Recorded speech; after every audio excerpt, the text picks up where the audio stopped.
મહારાણીની જેમ ભોજન લે છે ને આમ જો હે એમ જ જમાય ને, મહારાણીની જેમ રહે છે ને પણ જો આમ જો એમ જ દેવાય ને. અને મોઢા ઉપર તેજ જુઓ સામું જોવો તો એક મિનિટ હા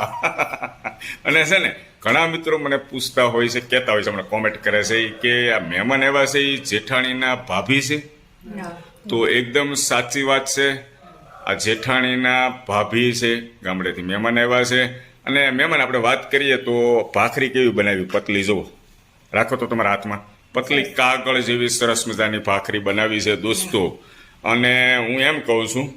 કે બેન તમારથી આવી ભાખરી ન બને એવો બને સાચું કહેજો અમારે જાડી જોઈએ ગોઠામણા હોય ને અમારે પાસે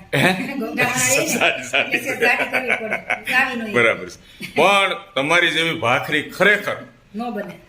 નો બને જો આ અમારા બેન કહે છે હું કહું તો એ એમ કે તમે વખાણ કરો છો તમે કહો તો બીજા કોઈ વ્યક્તિ કહે તો સાચું લાગે ને અમારે એવું છે કે દાંત વગરના જાજા આપણે સુરત સિટીમાં રહીએ છીએ બરાબર અહીંયા અને વરાસા વિસ્તાર છે વરાસા વિસ્તારની અંદર તમારી જેટલી પતલી ભાખરી કોઈ ન બનાવી ગયો જો અને આવી ડિઝાઇન તો પડે જ નહીં હું વખાણ કરું ને તો મને એમ કે તમે ખોટા વખાણ કરો છો તમે જ કહો હવે સાચું કે હાચા વખાણ. સાચા છે ને કાંઈ વાંધો નહીં સમો મહેમાન ખૂબ ખૂબ આભાર તમારો થેન્ક યુ વેરી મચ દેશમાં આવી કરવા બે ને હા પછી કેટલી જોઈ બાકી કેટલી જોઈ એક વ્યક્તિને 3 કરવી પડે. ખોરાક વધારે હોય એમ ને તમારું કહેવાનું ખેતીનું કામ કરે કે નહીં? હા બરાબર છે કાંઈ વાંધો નહીં પણ અહીંયા તો કાગળ જેવી જ ખવડાવવું જોઈએ એક ખાવી હોય બરાબર ને એમ જ હોય ને. Okay thank you